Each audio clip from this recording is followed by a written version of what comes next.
पुरुष कोई भी हो, ये सब संबंध से सुख खोज रहे हैं और इसी सुख के संबंध में परस्पर बंधे हुए हैं, पर कोई दुख नहीं चाहता। सारे संबंध, सारे उपाय सुख के लिए हैं, पर सबको दुख भोगना पड़ता है। ये विचार करना चाहिए। पहला उत्तर में जो वाक्य बोले, पहले विचार करना चाहिए, चाहे स्त्री हो चाहे पुरुष हो, वो सुख बुद्धि से ही सारे संबंध स्वीकार किए हुए हैं। जितने भोगों का जितना भी राग है वो सुख बुद्धि से है, और जितनी भी क्रियाएं करते हैं सब सुख प्राप्ति के लिए करते हैं, पर दुख सबको भोगना पड़ता है। ये विचार करना चाहिए कि कमी क्या है। उपाय सुख के लिए करते हैं, भोगना दुख पड़ता है। तो जो पुरुष माया के पार जाना चाहता है उसे यह विचार करना चाहिए कि ये विपरीत फल मुझे क्यों प्राप्त हो रहा है। चाहता हूं सुख, संबंध भी बनाए हैं सुख के लिए, चेष्टाएं भी सुख के लिए कर रहे हैं, पर दुख क्यों मिल रहा है, ये विपरीत फल क्यों मिल रहा है। पहले विचार करना चाहिए। सुख के बदले दुख बढ़ता ही चला जा रहा है दिनों दिन, विचार करना चाहिए। जैसे एक धन को ही ले लो, इससे दिन पर दिन जलन बढ़ती जाती है, दुख बढ़ता जाता है। क्या पहले था कि 100 रुपया मिल जाए तो काम चल जाएगा, फिर हुआ 1000 मिल जाए तो काम चल जाएगा, फिर हुआ 1 लाख मिले तो बढ़िया चलेगा, फिर हुआ 1 करोड़ मिले तो बढ़िया चलेगा, फिर ऐसा लगा 1 करोड़ में क्या होना है, 100-200 करोड़ हो, फिर अब बढ़ता चला जा रहा है। भिखमंगापन बढ़ता चला जा रहा है। हमारी मांग ही भिखमंगापन है। कितना हो गए, अब करोड़ से काम नहीं चलना, अब और अरबों, अब अरब से काम नहीं चलना, अब विश्व लेवल का धनी। ये वासना, इसको एक तो पाना कठिन है, मिल जाए तो ये मृत्यु स्वरूप है। ज्ञान को ढक करके अपना बल प्रकाशित करता, धन बल, ये मृत्यु स्वरूप है। जो इसको अपना मान करके फूल जाते हैं, इतना बैंक बैलेंस हमारे पास है, वो अपने आप को और प्रभु को भूल जाते हैं। जो धन के गर्व में है, धन के फूलन में है, वो अपने स्वरूप को भूल जाते हैं, प्रभु को भूल जाते हैं। घर, पुत्र, स्वजन, संबंधी, पशु, धन, जितना कुछ है ये सब नाशवान है। हे राजन, यदि सब कुछ सबको एक को मिल जाए, सब कुछ, तो भी उसे कहीं भी सुख और शांति नहीं मिल सकती। ये विचार करें। इसलिए जो माया के पार जाना चाहते हैं उसे ये भी समझ लेना चाहिए कि स्वर्ग आदि लोक लोकांतर जो है, ये भी सीमित कर्म का फल भुगवा करके एक अच्छा स्वप्न जैसा, फिर उसे इसी दुखालय मृत्यु लोक में आना पड़ता है। अब ऐसा विचार करके तस्मात् गुरुं प्रपद्येत जिज्ञासु श्रेय उत्तमं शाब्दे परे च निष्णातम् ब्रह्मण्युपशमाश्रयम्। ऐसा विचार करके अब उसको सदगुरुदेव की शरण में जाना चाहिए। जो विचारवान है, बुरे आचरणों का त्यागी है, गुरु को साक्षात प्रभु समझता है, निष्कपट भाव से उनकी सेवा करता है, उन पर पूर्ण विश्वास रखता है, तो उसको इन 16 बातों में देखना चाहिए कि हमारे हृदय में कितनी आ गई हैं। गुरु भक्त, गुरु आश्रित के हृदय में 16 बातें जागृत होती है या वो धारण करता है। पहला, उसको ब्रह्मचर्य पर नजर हो जाएगी। जो गुरु कृपा पात्र, चाहे गृहस्थ हो चाहे विरक्त हो। कभी कभी बड़ा आश्चर्य होता है। अभी 2 वर्ष हुए होंगे ब्याह हुए हैं, अपने परिकर के बच्चे अभी कल आए थे, सबके सामने कह रहे थे कि 1.5 वर्ष से हम दोनों ब्रह्मचर्य हैं और कोई संतान नहीं करेंगे और आजीवन ब्रह्मचर्य रह करके आपकी आज्ञा में भजन करेंगे। ये हम 1.5 वर्ष रहने के बाद आपसे प्रार्थना कर रहे हैं कि हम ब्रह्मचर्य से रहना चाहते हैं, आप आज्ञा कीजिए। दिमाग कहां नहीं करता। अपने लोग वैरागी हैं, जरा इस बात पर विचार करो, इसीलिए कह रहे हैं विचार करो कि ग्रह त्यागी हैं, संसार के त्यागी कहलाते हैं, पर अंदर सुख बुद्धि रखते हैं भोगों पर, कितना विक्षेप देते हैं भोग। अभी 22-24 का बच्चा है, 24-25 का होगा, और वो कह रहा मैं 1.5 वर्ष से ब्रह्मचर्य, अभी नया ब्याह हुआ है। और ऐसे परिवार का नहीं कि मिथ्या भाषण या ऐसा नहीं, वो खूब आप लोग तो जानते हैं, पूरा परिवार अनन्य है, श्री जी का अनन्य भक्त है। तब आश्चर्य होता है, एक ही जगह रहना है और ब्रह्मचर्य से रहना है। तब लगता है केवल कृपा, केवल कृपा, दूसरा कुछ नहीं हो सकता। अपने लोग डरते रहे हैं, डरते रहे, देखना नहीं है, उस जगह नहीं जाना है, डरते रहे, जैसे सांप को देख के डरता है, विषयों से डरते रहे। और ये बहादुर विषयों के बीच में रहकर कृपा से कैसे कैसे, ये मतलब दिमाग नहीं कहा करता, ऐसा कैसे हो। और ऐसे एक नहीं है, श्री जी के परिकर में 10-20 तो ऐसे हैं जो गृहस्थी में नवीन अवस्था के, और ऐसे ये कृपा, गुरु कृपा पात्र का सबसे पहले व्यभिचार पर शासन होता है, ब्रह्मचर्य पर उसकी दृष्टि जाती है। क्योंकि जब तक ब्रह्मचर्य नहीं तब तक ये अध्यात्म की नींव है ब्रह्मचर्य। आ ही जाएगा, आ ही जाएगा, आपको अच्छा ही नहीं लगने लगेगा, धीरे धीरे आपका मन उपरति को प्राप्त होने लगेगा। दूसरा है किसी को दुख नहीं पहुंचाना, हिंसा नहीं करनी, ये बात आने लगेगी। तीसरा, हमको कोई दुख दे हम सह जाएंगे, शिकायत नहीं करेंगे। तीसरी बात, ये 16 लक्षण आते हैं सच्चे शिष्य के हृदय में, हम दुख सुख को समान भाव से सह जाएंगे। चौथा, गुरु कृपा से हमें सब जगह भगवत दर्शन करना है, सब जगह हमारे प्रभु हैं। पांचवा, केवल एक वस्तु प्राप्त करने योग्य है तो प्रभु हैं, ये समझ में आ गई। छठवां, चाहे जंगल में हो चाहे भीड़ में हो, मैं सदैव एकांत में ही रहूंगा। ये गुरु कृपा से कला जागृत होती है, चाहे जंगल की एकांत गुफा में हो चाहे सभा में हो, हम सदैव एकांत ही रहेंगे, अर्थात प्रभु के ही चिंतन में रहेंगे। अपरिग्रह, हम किसी से दान नहीं लेंगे, ये उसके अंदर जागृत होता है जो गुरु कृपा पात्र होता है। आठवां, हर परिस्थिति में हम संतोष धारण करेंगे, कैसी भी परिस्थिति हो संतोष, जथालाभ संतोष सदा काहू सो कछु न चाहोगो। प्रभु और शास्त्र में ऐसी प्रीति करेंगे, चाहे प्राण चले जाए हम कभी विरोध नहीं करेंगे, निंदा नहीं करेंगे। 10वां, नींद पर नजर हो जाएगी उस उपासक की, कम सोने की इच्छा जागृत होगी, नींद अच्छी नहीं लगेगी गुरु कृपा पात्र को। 11वां, मनोदंड, वागदंड, कर्मदंड, इस पर उसकी नजर हो जाएगी।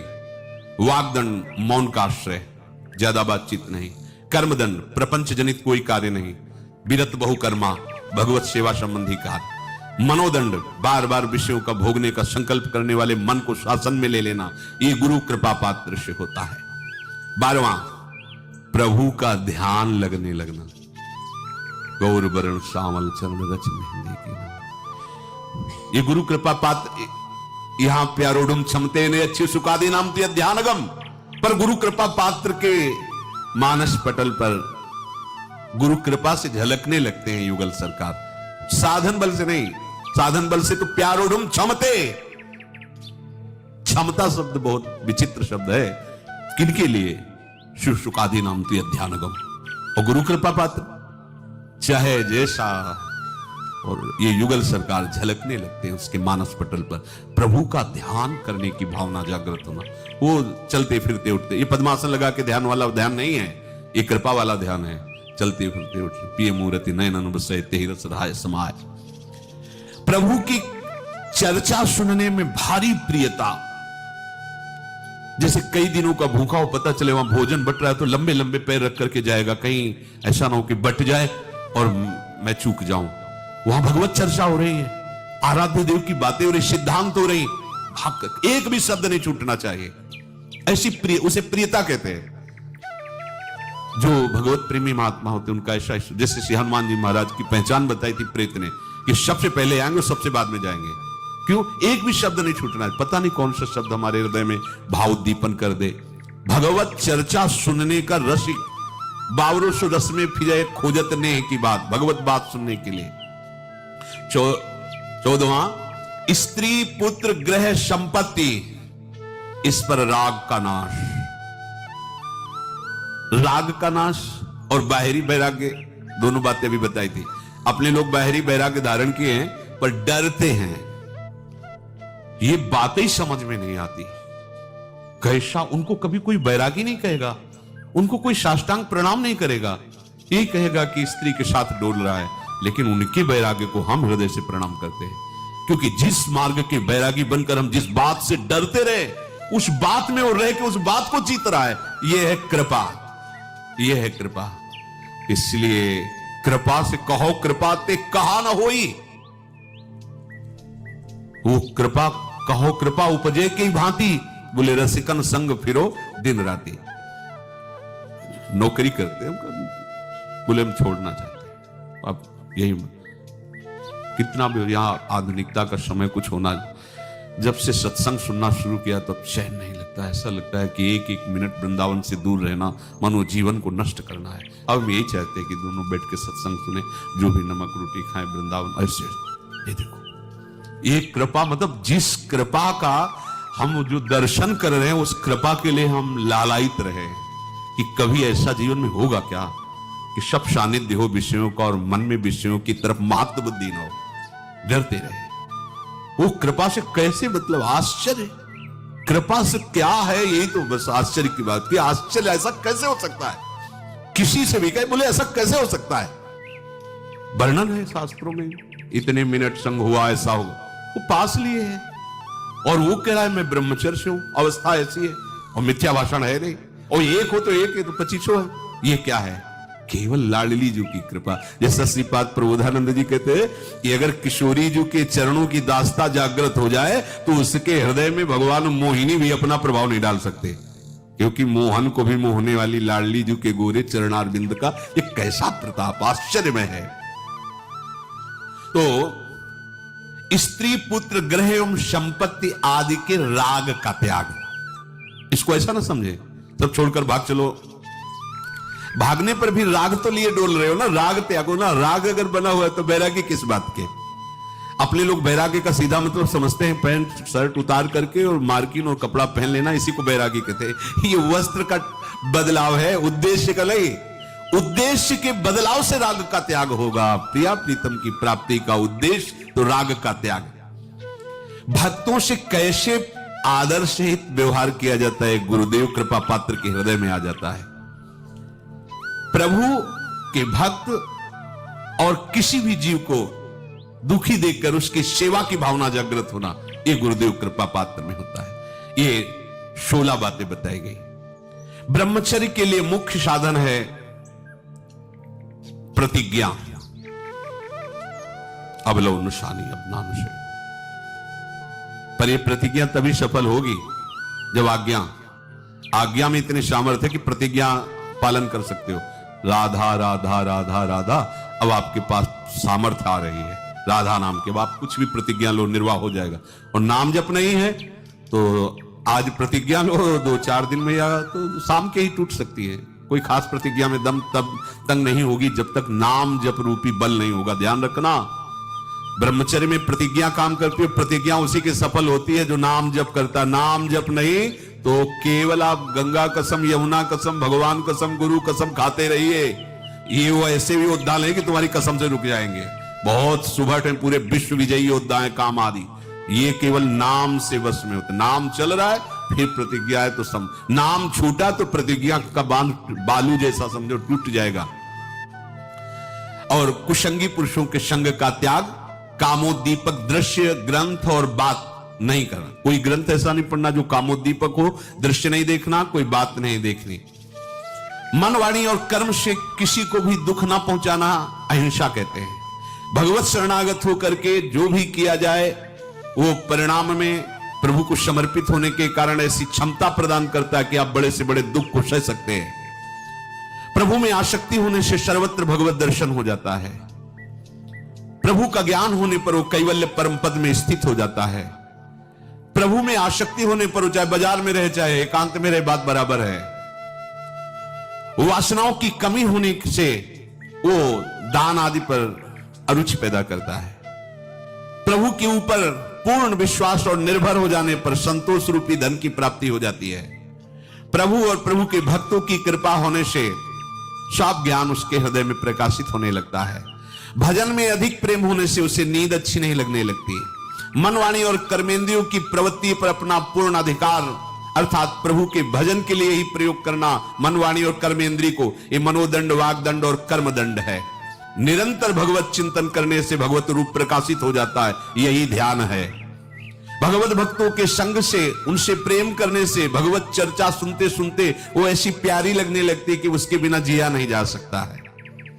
ये सब कुछ हमारे पास जो है वो प्रभु का दिया हुआ है, और प्रभु की प्राप्ति के लिए ऐसा दृढ़ भाव होने से स्त्री पुत्र घर मकान आदि में आसक्ति नहीं रहती, राग नहीं रहता। प्रभु की कृपा होने से प्रभु भक्त प्राप्त होते हैं, प्रभु की कृपा होने पर प्रभु के भक्त प्राप्त होते हैं, और भक्तों की कृपा होने से प्रभु से प्रेम हो जाता है। प्रभु की कृपा होने पर भक्त सेवा प्राप्त होती है, और भक्त सेवा से भगवत सेवा की रीति प्राप्त हो जाती है। गुरु का बिछोना, पीने का जल, गुरु की पादुका, गुरु के बैठने का आसन, ये सब गुरु के समान हैं। इनका आदर गुरु के समान ही करना चाहिए। गुरु का बिछोना, गुरु का पीने का जल, गुरु की पादुका, गुरु की बैठने की वेदी, उनका आसन आदि, ये गुरु के समान ही सम्माननीय है, क्योंकि ये गुरुदेव के हैं। गुरु के सामने किसी को उपदेश देना अपराध है, गुरु के सामने बैठकर किसी को मंत्र देना यह अपराध है। या तो उनकी आज्ञा हो कि अब आप ऐसा कीजिए, नहीं तो वर्जित है। उपासक के लिए गुरु आज्ञा ही भक्ति का मार्ग प्रकाशित करती है और चित्त को शांत करती है। शिष्य तीन प्रकार के होते हैं, उत्तम, मध्यम और अधम। जो गुरु का अभिप्राय समझकर आज्ञा की प्रतीक्षा किए बिना उनकी रुचि के अनुसार रहते हैं, उन्हें उत्तम शिष्य कहते हैं। गुरु का अभिप्राय समझकर हमारे गुरु कैसे प्रसन्न होंगे, उनका अभिप्राय क्या है, और आगे से आगे बिल्कुल ठीक वैसे ही चेष्टा, वो उत्तम शिष्य होते हैं। जो इंतजार करते हैं, जब कहेंगे तब कर देंगे, आज्ञा मिलने पर फिर कार्य प्रारंभ करते हैं, वो मध्यम शिष्य होते हैं। और जो गुरु की आज्ञा होने पर भी उसके अनुसार आचरण नहीं करते और अपने को शिष्य मानते, वो अधम शिष्य होते हैं। गुरुदेव की सेवा करते हुए कभी कभी उनकी आज्ञा का पालन न करना मंगल होता है।